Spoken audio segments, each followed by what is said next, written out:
যখন মডিফাই হবে modified note পাবেন। প্রথম 4 পাতা নোট আমরা প্রথমেই ড্রপ করে দিই। আজকে আমরা যেটা যাব এই সিলেবাস ধরে টার্মিনোলজিটা আমরা চলতে চলতে থাকি, 2-3টে ক্লাসের পরেই আমরা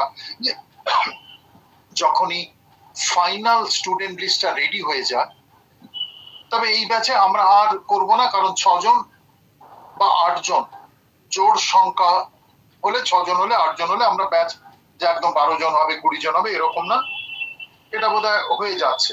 বেজোড় সংখ্যা হলে আমরা একটুখানি ঝামেলা হয়, আরেকজনের জন্য অপেক্ষা করি, কিন্তু আমার মনে হয় না এই ব্যাচে করতে হবে। শুধু একটাই রিকোয়েস্ট, শুরুতে কেউ যদি ক্লাস কন্টিনিউ না করতে চান অনুগ্রহ করে গ্রুপটা ছেড়ে চলে যাবে।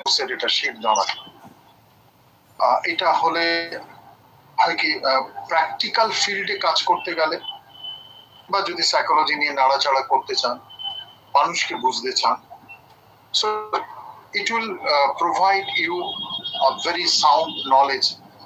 বাস্তবের মাটিতে দাঁড়িয়ে কাজ করতে গেলে কতগুলো বৈশিষ্ট্য একটু জানার দরকার না। টার্মিনোলজি, সিম্পটোম্যাটোলজি এগুলো আসলে অসুখের পরিভাষা আমরা বলতে পারি, and it has been arranged from A to Z, alphabetically এটা অ্যারেঞ্জ করা আছে, A B C D করে এইভাবে।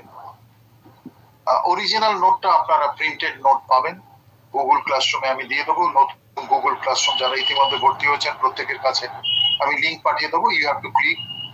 আর ওটা জিমেল দিয়ে ঢুকতে হয়, অর্থাৎ ওটাতে ক্লিক করলে যদি আপনার মোবাইল বা ল্যাপটপে জিমেল খোলা থাকে অটোমেটিক্যালি আপনি সরাসরি গুগল ক্লাসরুমে পৌঁছে যাবেন।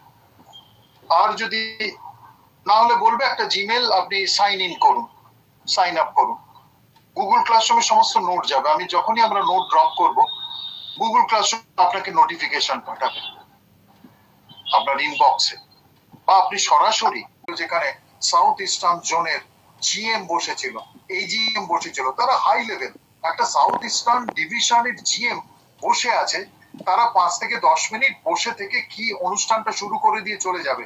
আমি মনে মনে ভাবলাম আপনি যদি 6 মিনিট আমার অনুষ্ঠানে থাকেন, 7 মিনিট বসে থাকেন, তাহলে আপনি এখান থেকে উঠতে পারবেন না। ওটা 40 মিনিটের মেন্টাল হেলথ অ্যাওয়ারনেসের গোটা প্রোগ্রামটা তারা শুনতে বাধ্য হয়েছে। অ্যাবাউট মাই ভয়েস, অসাধারণ একটা মাইক্রোফোন ছিল, অসাধারণ ভাবে আমি সেটা ব্যবহার করছিলাম। The voice is very important.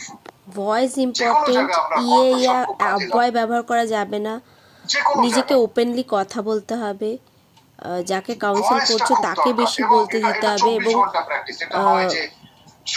কারো কথা কাটা যাবে না। কারণ ব্যক্তিগতভাবে আমি খুব